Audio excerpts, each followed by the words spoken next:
Hello, and welcome to the 41st talk in the NOAA Environmental Leadership Seminar Series, aka NELS. The goal of these seminars is to share examples of NOAA's role and impact in environmental science by those who lead it and make it happen. Sophie Welch and I, Kalima Mohammed, are both 2024 undergraduate scholars funded by NOAA's Educational Partnership Program with Minority Serving Institutions, also called EPP MSI. We will serve as your MCs today. We would like to thank the NOAA Science Council for sponsoring these webinars and the NOAA NELS team. Katie Poser, Outreach Librarian at the NOAA Central Library with NOAA OAR, Sandra Clark, Business Analyst with NOAA Nessus OSPO, Robert Levy, NOAA Studio Production Manager, and Dr. Hernan Garcia with NCEI. First, we have a few seminar logistics. This seminar is being recorded for later viewing. Online attendees are muted and may post questions in the Adobe Connect Q&A box at any time. If time allows at the end of the panel, we will address as many questions as possible. To access the closed captions, please click on the closed caption button at the top of the Adobe Connect screen. Today's NELS is entitled NOAA Bipartisan Infrastructure Law Inflation Reductions Act, Investments in Equitable Climate Services and Solutions, presented as a panel moderated by Jainey Bavishi, NOAA Assistant Secretary of Commerce of Oceans and Atmosphere and Deputy Administrator. The panelists are Carrie Robinson, the Director of the Office of Habitat Conservation at NOAA Fisheries, Joelle Gore, the Stewardship Division Chief at the NOAA Office of Coastal Management, and DeAngelo, the Acting Director of the NOAA Climate Program Office. Thank you for taking the time to talk with us today. We now turn it over to Jainey Bavishi and the panelists. The mic is yours. Thank you so much for introducing us, Kalima and Sophie, and thank you all for joining us today. I'm excited to showcase the work of 3 NOAA programs that are leading our implementation of the Bipartisan Infrastructure Law and Inflation Reduction Act, commonly known as BIL and IRA. BIL and IRA represent a first-of-its-kind opportunity for us to be proactive in addressing the impacts that our communities and ecosystems are already facing and will continue to face due to climate change, while also being intentional about ensuring that our work is delivered equitably. While the opportunity that BIL and IRA present to invest in climate services and solutions at scale is unique, the work we are doing under BIL and IRA builds on years of planning and partnership development. The programs that you'll hear from today have built strong foundations over years, if not decades of work, which is why Congress looked to them to implement these transformational initiatives. We are also using this unprecedented opportunity to engage more deeply and intentionally with communities and collaborate with partners that have been historically under-resourced, including Indigenous partners and tribal nations. In some cases, this means creating specific NOAA funding opportunities for tribes and underserved communities, such as funding for tribes to better engage with regional ocean partnerships and to support restoration, conservation, and the removal of barriers to protect fish and their habitats. We know these funds will catalyze transformative state and local partnerships, adaptation approaches, and policy change that can be sustained and bring benefits well beyond this funding. To that end, we are committed to learning alongside our partners and bringing lessons learned into our work and approach beyond the duration of the BIL and IRA programs. Given the scope of the challenges facing our coasts and communities across the nation, we know that this can only be the start of a much bigger and urgent paradigm shift of delivering proactive, transformational, and equitable resilience. That's why it's so important to get this right. With that context, I'd like to introduce our panelists. And actually, maybe I'll ask our panelists to introduce themselves and also provide high-level overview of the BIL and IRA programs and investments that each of their teams is managing. And I will start with Carrie Robinson. Thank you, Jainey. Appreciate that. So as been said, my name is Carrie Selberg Robinson, and I'm the director of our Office of Habitat Conservation here at NOAA Fisheries.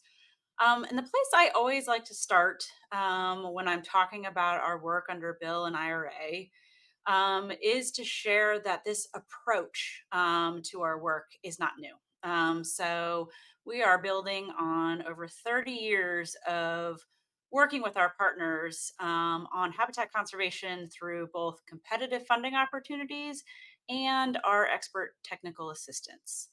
What is new is the $1.3 billion in resources that we're getting to do that work. So that is tremendously exciting. And that is allowing us to really expand our reach with our work and work with a lot of new people, partners, and communities that we haven't had the resources to work with in the past. So we're doing this through 4 different funding competitions.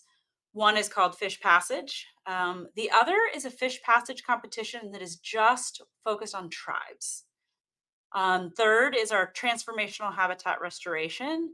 And finally, a competition that is just for tribes and underserved communities, a real focus there on our work with underserved communities. I'm looking forward to talking more with you next, but I can't remember who I'm introducing next. Let's go to the next slide and we'll see. Joelle, you're up next. Great. Thank you so much, Carrie. And hello, everybody. My name is Joelle Gore, and I work with NOAA's Office for Coastal Management.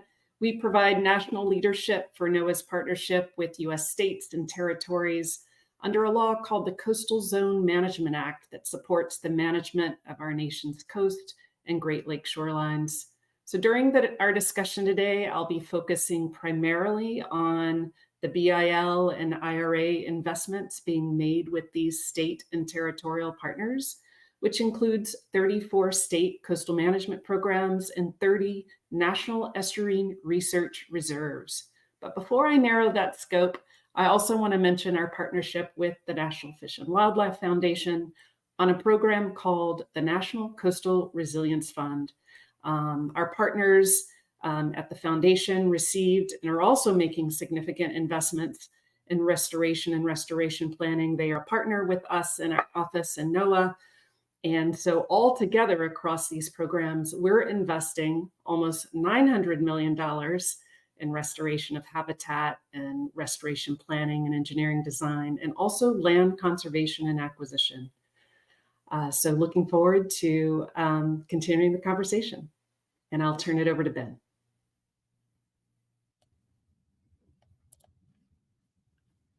All right, thank you. Thank you, Joelle. Thank you, Jainey. Hi, everyone. It's really good to be here. Again, I'm Ben DeAngelo. I'm the Acting Director of the Climate Program Office in NOAA Research.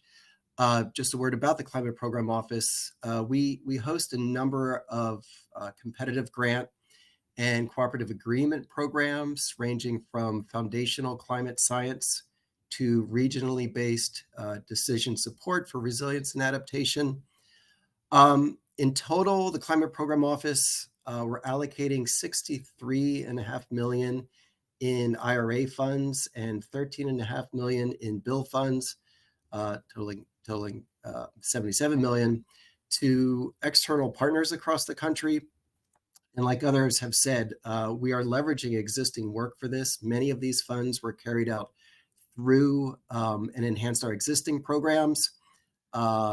Examples are our Climate Adaptation Partnerships Program, formerly known as RISA. Here we used IRA dollars to add a new CAP team in the central Midwest with a focus on tribal nations and women who own farmland. Some dollars are going to support NOAA's Climate Ecosystems and Fisheries initiative to assist with the assessment of climate impacts on important fisheries in Alaska. Our NIDIS program, the National Integrated Drought Information System, is using BIL to enhance drought early warning capabilities in the upper Missouri River Basin, and IRA funding to focus on drought information and climate services in the water-stressed Western United States. Our NIHIS, National Integrated Heat Health Information System, is using IRA to fund 2 new centers focused on resilience in response to extreme heat. And in terms of training and tool development, we're using BIL funding for the development of a tool known as CAMERA, the Climate Mapping for Resilience and Adaptation. This is a tool that allows users to assess their exposure to a range of climate hazards in their area of interest. And by the way, this tool was recently employed for the recently released federal agency climate adaptation plans. But for us, there is one new initiative being carried out with IRA dollars, and that's the Climate Ready Workforce project, which we're doing in collaboration with Sea Grant and the Office of Coastal Management in NOS. And this initiative is focused on preparing and placing people in good jobs that will advance climate resilience. And it's here with a focus on coastal communities to prepare for our rapidly changing climate. And Jainey, it's back to you. Thank you, Carrie, Joelle, and Ben, for giving us those brief snapshots of all the amazing work that your offices are doing. Let's dive into some discussion. I wanted to start with just an acknowledgement. We all know that not all communities experience the impacts of climate change equally, and many communities experience the compounding impacts of social, economic, civic, environmental disparities that magnify the impacts of climate change. But we also know that not all communities have the same capacity to apply for federal grants and implement transformational projects. So how are your programs taking into account these disparities? And how are you ensuring that historically underserved communities have the resources and supports and tools they need to become resilient? And maybe, Carrie, I'll start with you. Sounds good. So I'm really excited to talk a little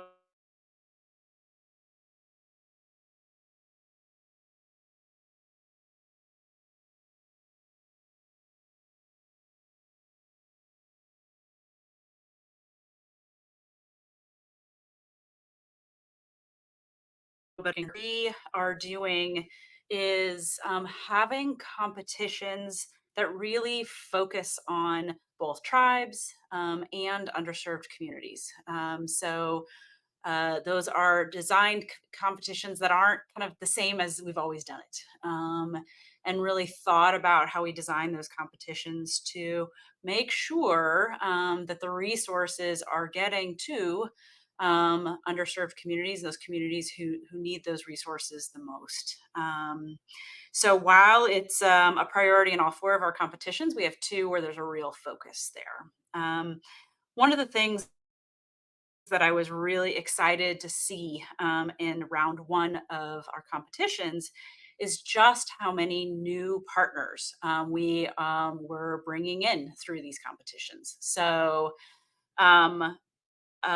over 50% of the partners who received awards from our office in round 1 were new to NOAA Fisheries.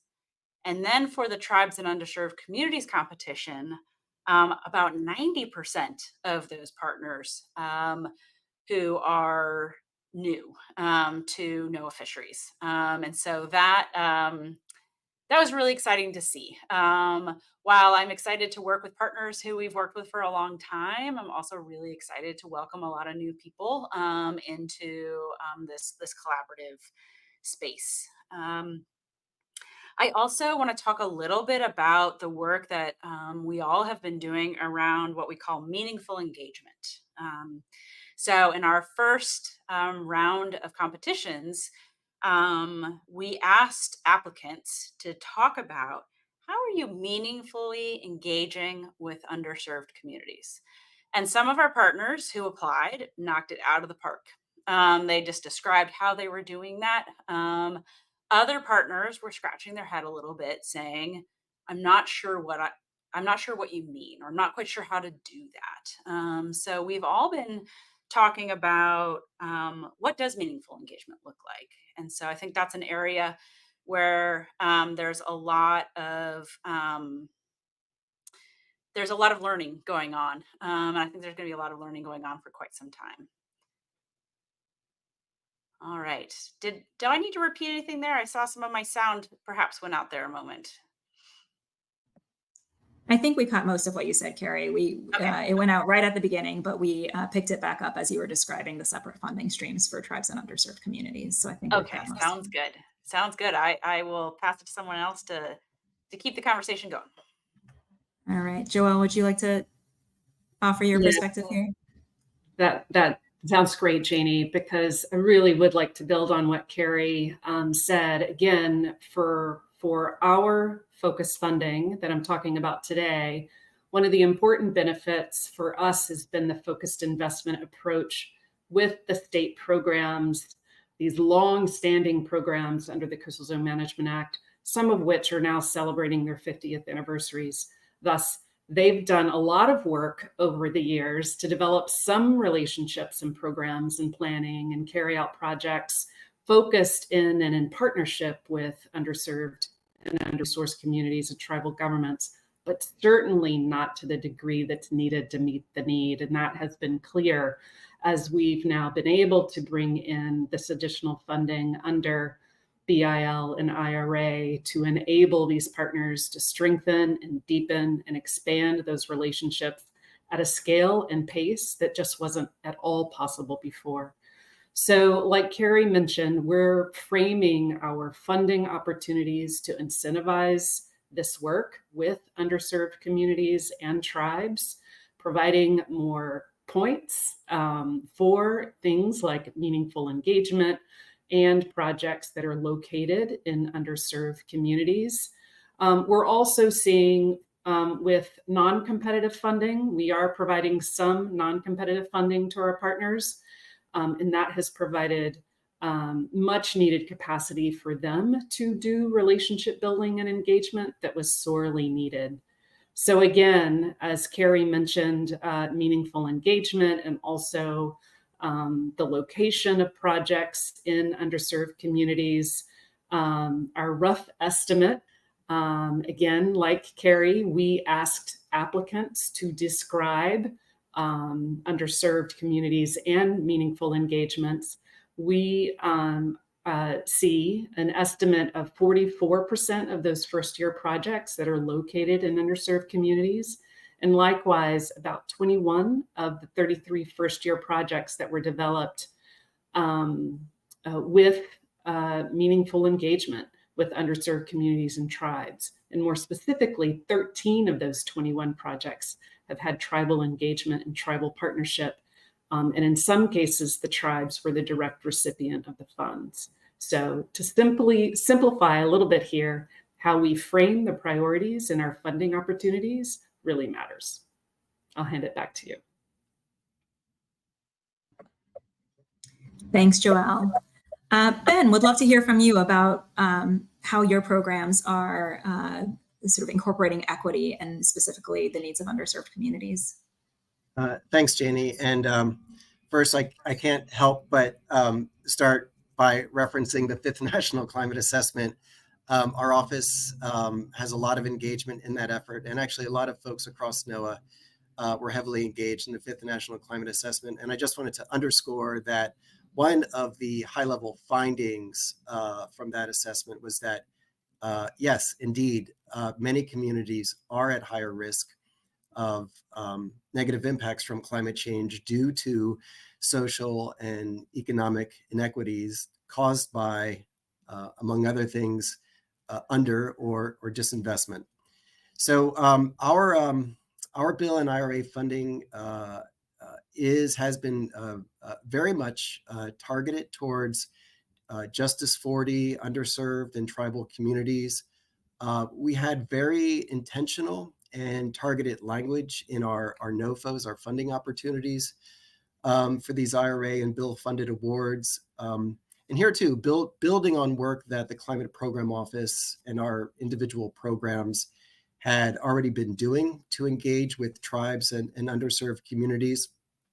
And I wanted to say that I think like a lot of like other folks here and other grant providing programs across NOAA, because granting external funding awards is such a core function of our Climate Program Office, we really view the NOFO, the funding opportunity, and the language we use in those NOFOs to steer work towards the needs of underserved communities, really as a key lever among our tools to make advancements in this area.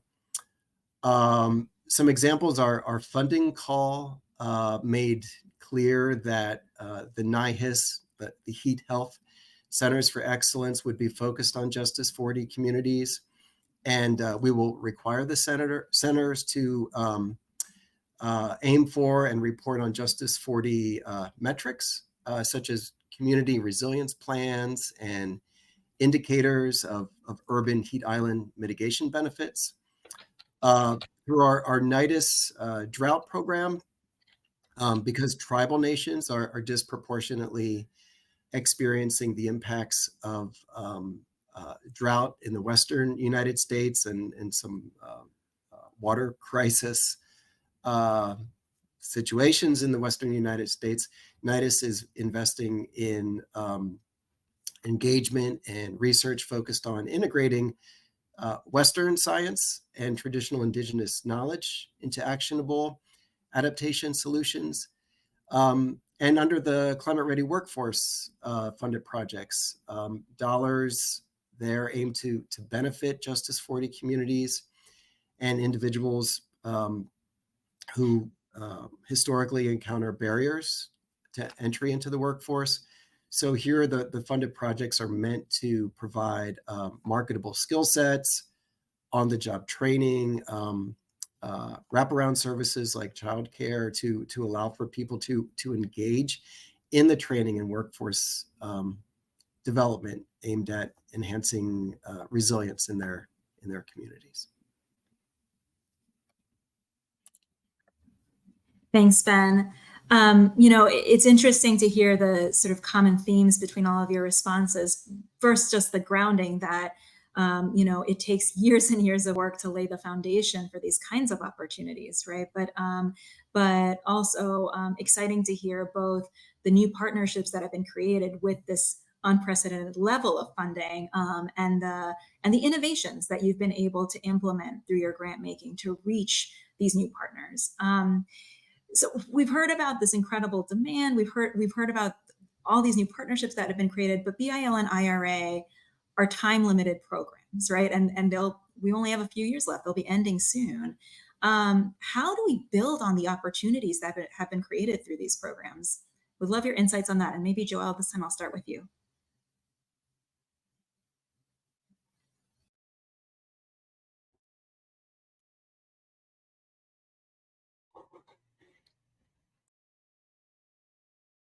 Sorry, Jainey, you threw me off. So absolutely, I completely agree. Thoughts about building, this is only for a short period of time. And one of the things that we have found in this competition is the sheer demand for this funding to meet the need. Even in our limited applicant pool, we saw a total request of about $450 million in the first 2 years. And about $300 million in projects were left unfunded.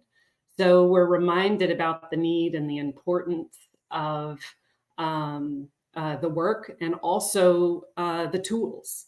So we have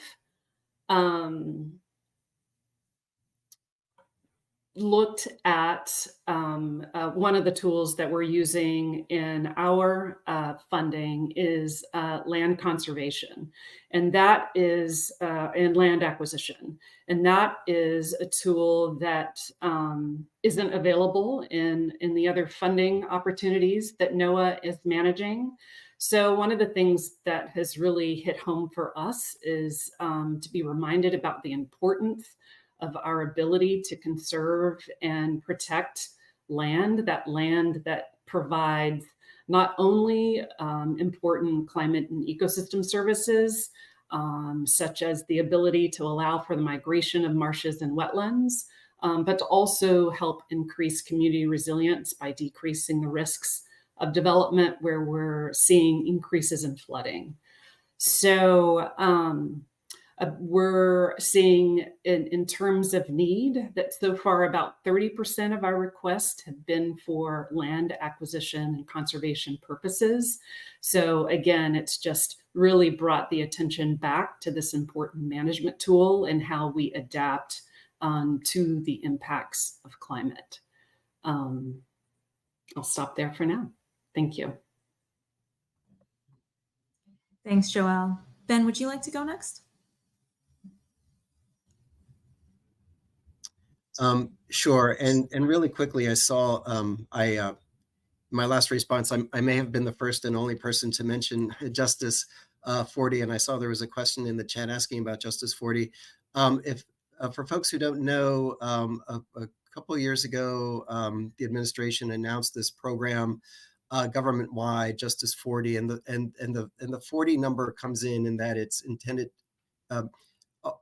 programs designated as Justice 40 are intended to have 40% of the overall benefits of the federal investment flow to underserved communities at a high level. That's the description of the Justice 40 program.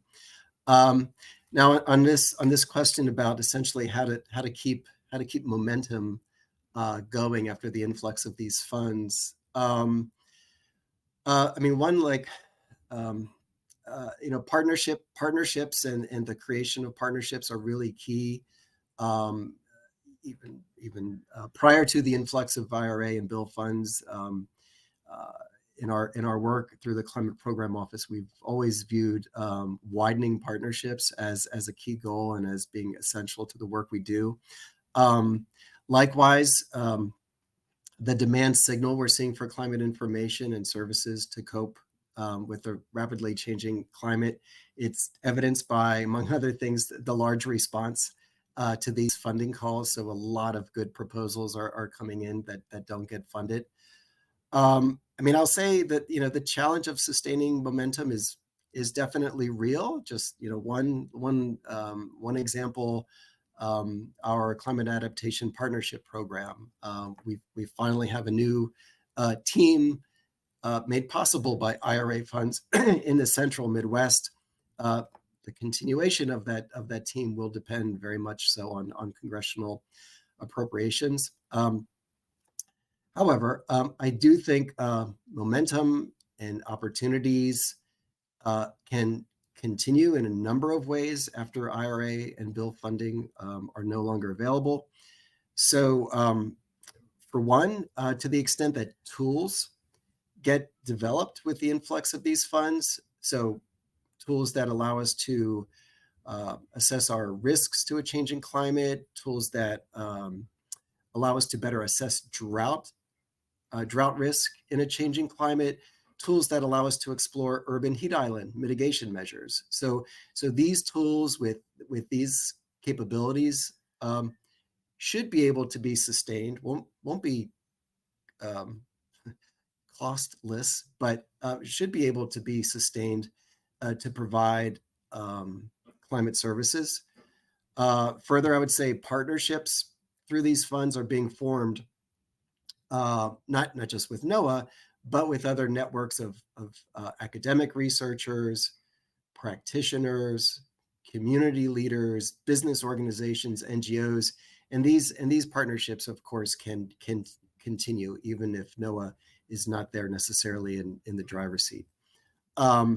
Relatedly, knowledge and solutions that get developed as a result of these funded projects may be adopted and scaled beyond their region or project area to continue to amplify their impact. And then I would also say that a number of these awards, a number of communities and organizations will have gained experience and more capacity to put forward competitive funding proposals to secure funding for climate resiliency, whether it be from NOAA down the road, another federal organization, or state government or a foundation. And it was also mentioned earlier that as a result of the availability of these funds, we have been seeing kind of new players, new partners, organizations come in, and especially a lot of those associated with the needs of underserved communities. Thanks, Ben. And Carrie, before you speak, I just wanted to remind the audience to put their questions in the Q&A box in the bottom of your Adobe Connect screen. We'll be getting to audience questions very shortly. Go ahead, Carrie. Thanks, Jainey. So I'm going to beat the same drum here a little bit longer. The demand for this kind of work, even though these are more resources than we have ever seen before by orders of magnitude, the demand is off the charts. all of our programs. And so I think it's important to keep telling that story about the need for this work all across our country. And then I also think it's really important to tell the story of what we're doing with this funding. It's not just enough to execute the funding thoughtfully. We need to make sure that we're telling the story of what that money is being used for, the the challenges that we're overcoming, the things that we are building. The other thing that I think is really important is to tell that story with our partners and not tell that story alone. And so I think that telling the story with our partners is something that we're trying to do more and more of. And I think we'll be doing that for the next several years. And so I think that's an important part of this work. The last thing I'll say is that the scale of this funding, while it's not meeting the demand that's out there, it is at a scale that we haven't seen before. So we're starting to move the needle. Like we're starting to move the needle kind of at a watershed scale or at a community level where we're finally starting to get enough to start seeing like meaningful progress on some of these challenges. So I think that needs to be a part of our collective storytelling as well. Yeah, I love that, Carrie, that reminder about just what we're able to accomplish with this funding.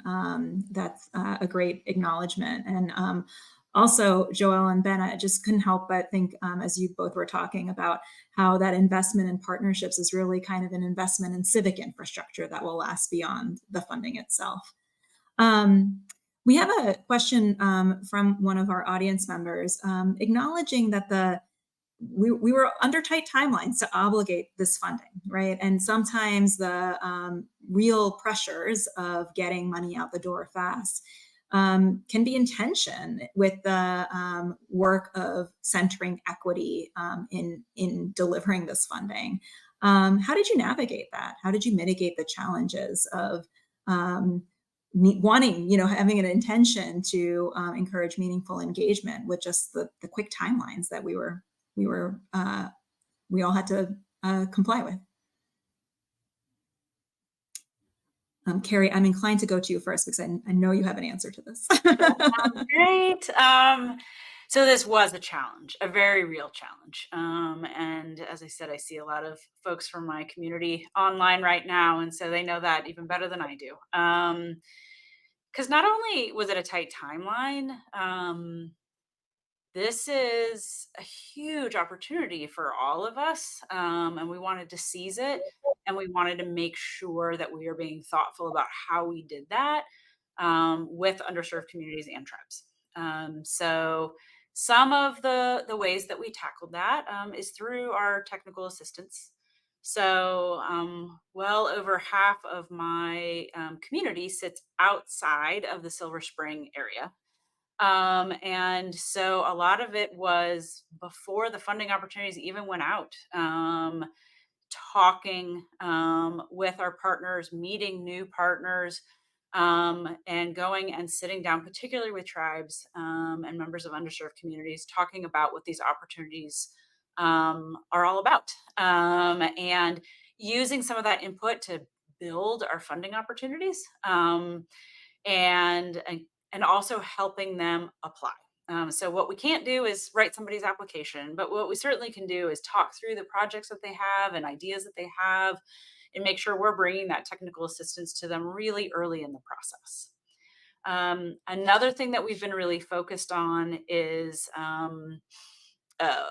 once they receive funding from us, not just saying, hey, turn in the quarterly report and let us know how it goes. But instead, every one of our awardees is assigned to people in my office to make sure that they have everything they need to be successful. And so we've had to staff up and hire a lot of new members to our community in order to keep that level of technical assistance going. So those are just some of the things that we've tried.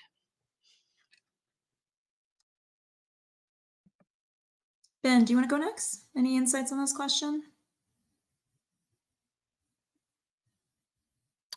One was staffing. In some cases, we did get some additional staffing help to assist with the demand for technical assistance leading up to, during, and now post award.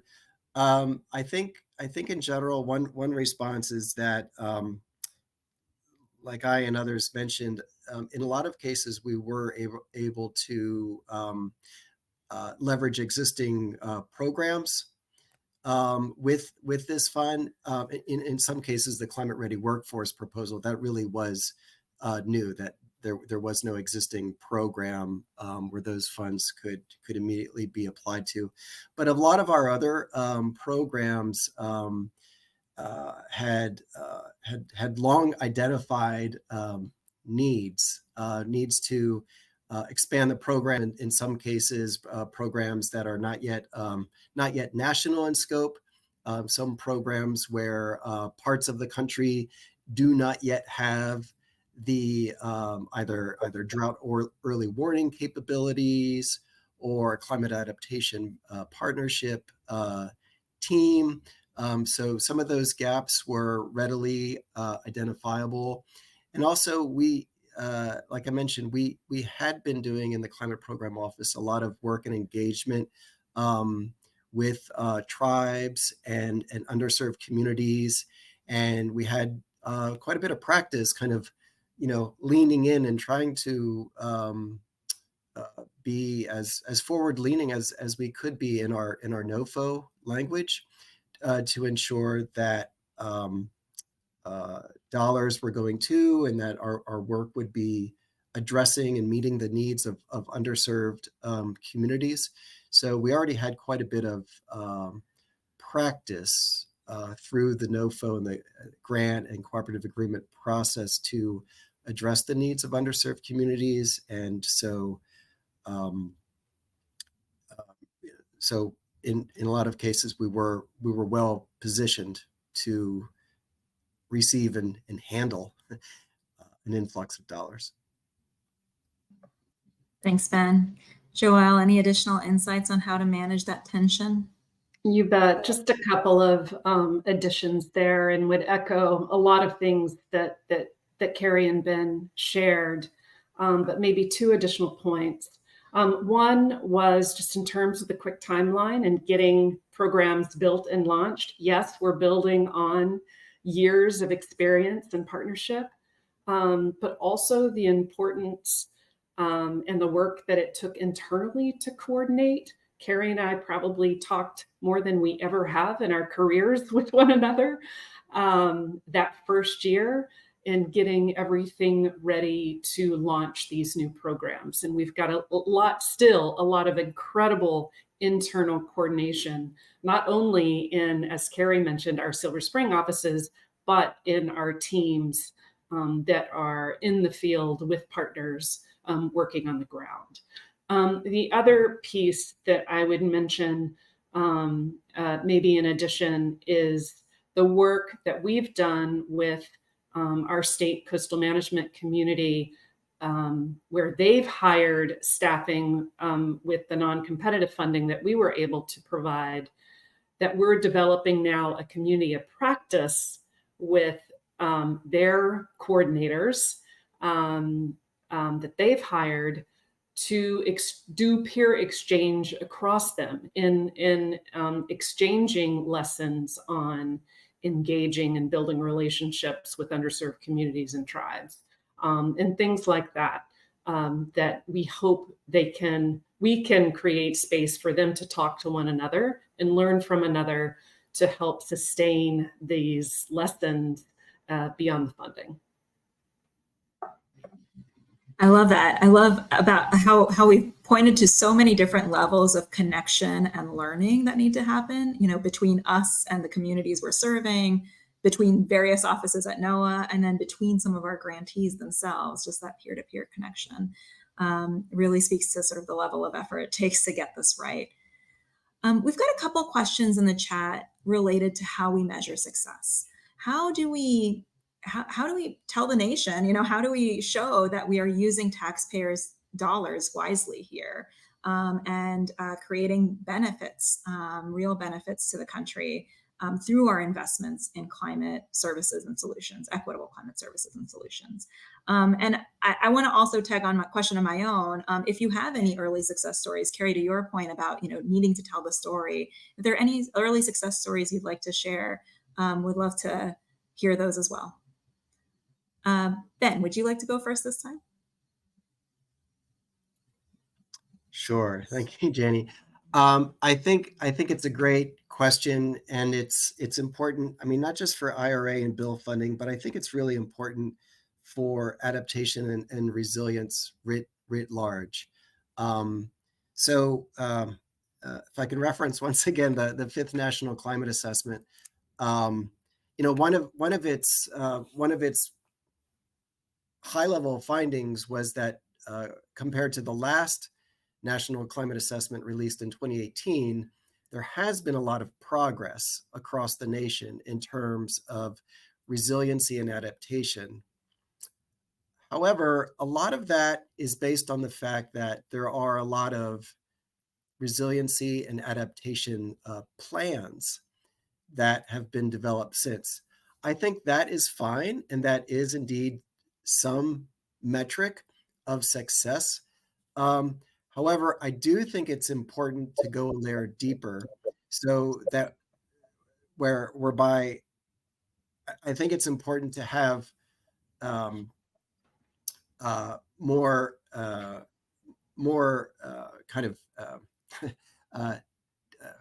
meaningful metrics of exactly how climate information, for example, is being taken up and infused and mainstreamed into decision making to enhance resiliency and adaptation. And I think this applies to bill and IRA funding as well. So there are, it's early days for a lot of metrics to be rolling in, since awards were just recently made for bill and IRA. But a lot of kind of candidate metrics have been identified for this work that will show whether or not it's been successful. Number of people trained, jobs, internships, jobs that are created with skills that will help communities become more resilient to climate change. The benefits of taking action in response to urban heat island mitigation measures, benefits in response to information that allows us to plan for drought. Long way of saying this is really important for bill and IRA funding, but really important to about measuring success on climate resiliency and adaptation writ large. Thanks, Ben. Joelle, how about you? Do you have insights on metrics or any early success stories?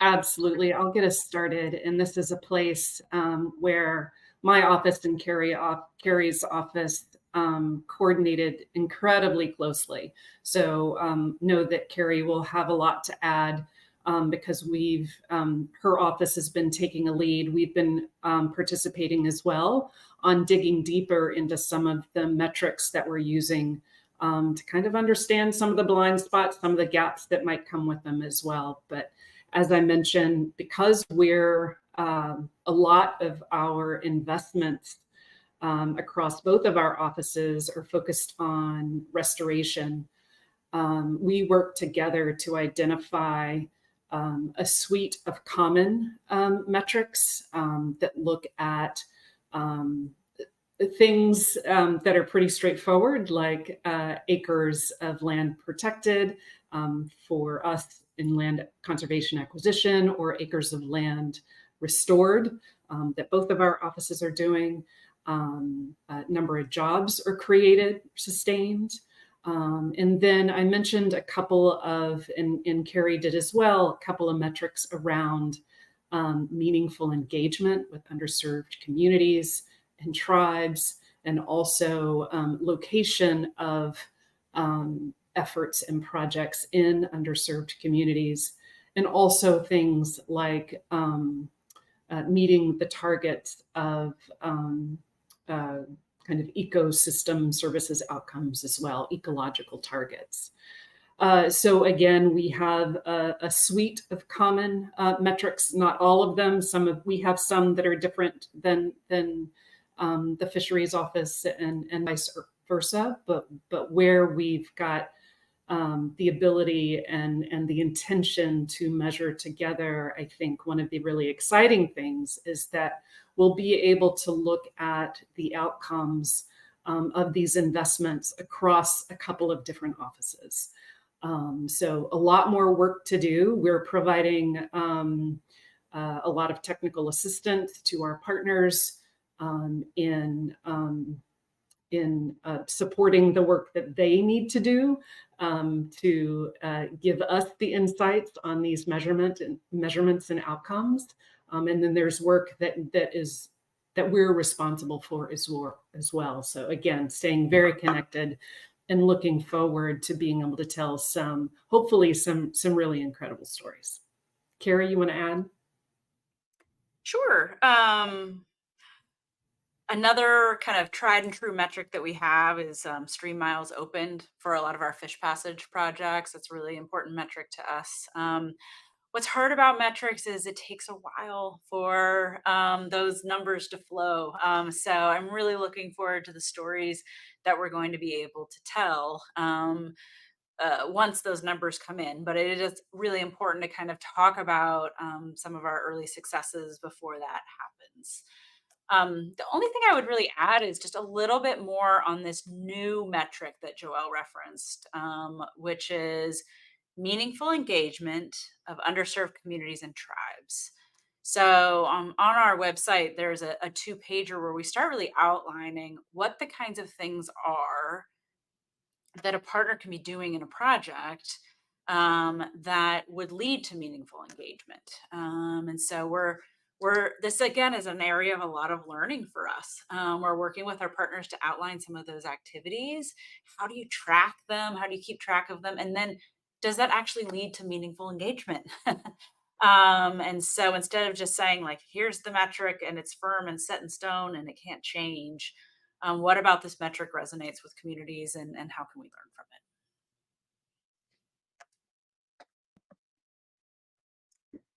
Thank you all for those responses. I can't wait to hear the stories also. It's going to be exciting once we get to a point where we have more stories to tell. In many of your responses, you all have mentioned technical assistance. I wonder if we could elaborate on that. Why is technical assistance important and what does it look like? Joelle, you're not on mute, so maybe I'll pick on you first. Absolutely. And thanks for bringing it up, Jainey. Technical assistance is so very important. Again, for us and the investments that I'm focused on today, we're working with a suite of known partners, state coastal management programs and national estuarine research reserves. So it allows us to be a little bit more targeted in the assistance that we provide to the suite of known partners, providing them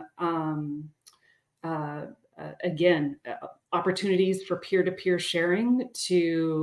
Even though this is a competitive effort, those opportunities for peer-to-peer sharing to learn from one another, even opportunities to participate on webinars and ask questions of NOAA and have exchanges. And so they're listening to the questions that their colleagues are asking and learning in a communal space. In addition, there's a whole another level of technical assistance that we're really enabling them or helping support and enabling them to provide to their partners. And, we've touched on this before, Jainey. These programs under the Coastal Zone Management Act, some of them have been around for 50 years, not all, but the act itself has been around for more than 50 years now, and we're seeing programs hit their 50-year mark. So the important piece of this is their ability for continued assistance and engagement with their partners in local communities. And again, this funding has enabled them to increase their capacity to be able to do this. And I think one of the things that we see over and over again, you mentioned it, Jainey, earlier about the civic infrastructure that's so important in this type of work, that while we can focus on, the permitting and the planning and the engineering and the construction and the restoring of ecosystems and nature-based infrastructure kinds of efforts, there is a piece of this that is so critical to provide either directly from NOAA in some cases, or enable through our partners to be able to engage and increase engagement with communities and tribes, and the facilitation that comes along with that, the training that comes along with that. We're really excited about how these investments help leverage the training that our research reserves provide in their communities, and the education that they provide as well.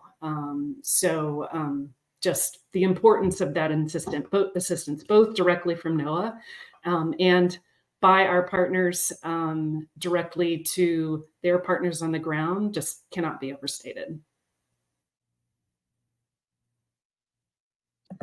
Thanks, Joelle. Carrie, do you want to build on that and talk about technical assistance? Technical assistance is our jam. Yes, that is just a kind of the core of who we are and what we do. And it really looks different depending on where you are in the country. It depends different on the nature of the project, what a partner might need from us. The technical assistance, different kinds of technical assistance come from different parts of my office. But a lot of it comes from folks who are a part of the communities where this work is happening. And so we want to do whatever it takes to get the work done on the ground. So whether you need to tap into our engineering support, or perhaps our expertise on environmental compliance, or particular kinds of habitat restoration or fish passage techniques, thinking through how to braid together funding from lots of different competitions in order to pull together kind of the whole. All of those things are things that we provide. So I think it's really important to listen to what our communities need, and then offer that. Another key part of our technical assistance is that it doesn't need to be tied to the funding. So, or particularly our funding. So we're interested in that work getting done on the ground, whether you're receiving our funding or not. So sometimes it might be EPA funding, or perhaps it's just at the early stages before any money has started flowing. I just want to talk through some ideas. That's another way that we might engage with technical assistance. Thanks, Carrie. Ben, do you want to wrap us up on this question around technical assistance? Sure, I'll just be brief. Likewise, I think there's a form of technical assistance on just kind of on the process funding side. If you're applying for federal funding from NOAA or another agency for the first time, it's daunting and it's complex. So I think we have, and we continue to, we need to make ourselves available to simplify the process as much as possible to kind of lower the barrier to people applying. So that's a form of technical assistance. On the other form is making it as easy as possible for communities, people to use the best available science on a changing climate. That can occur through user-friendly tools. It can occur through, talking to us, putting them in touch with the right either NOAA or other federal or university partner in their region. Because even though someone might be, a sophisticated user, it can still be confusing to know what information to use, where, and even if they find it, it might be ambiguous whether it's the best best available. So there's a lot we are doing and a lot we can do to make sure that the best available information for their area of interest is accessible, usable, and trustworthy. Thanks, Ben. And I'd be remiss if I didn't mention that we also just released an Equitable Climate Services Action Plan just last month to lower the barrier, as you say, to NOAA's science and services. So please check that out if you haven't already. I have to wrap us up. This has been such an engaging and powerful conversation. So thank you so much, Carrie, Ben, and Joelle for engaging in this conversation. It's just so exciting. I feel like we've hit so many different themes from just, a 101 on some of the work that we're doing under BIL and IRA to how we can better center equity in our grant making, not only through BIL and IRA, but beyond. I think many of the lessons that your programs are learning right now, I hope will really be sustained at NOAA beyond BIL and IRA, but also just how to humanize some of our work through technical assistance, through partnership, through this investment in civic infrastructure. It's all very exciting. Thank you so much for your leadership. And I want to just thank our audience. Thank you for the good questions. I'm sorry we didn't get to all of them. We really appreciate your engagement and hope that this has been a useful conversation for you all as well. With that, I am going to pass it back to our moderators, Kalima and Sophie, to wrap us up. Hi, I just want to thank you all again. Thank you, Jainey, Bavishi, and thank you to our panelists for taking the time out of your very busy schedules, I'm sure, to have this informative panel. This recording will be made available on the NEL's website in just a couple of days if you want to rewatch that. And we wanted to say thank you to our audience and thank you for joining us. Goodbye.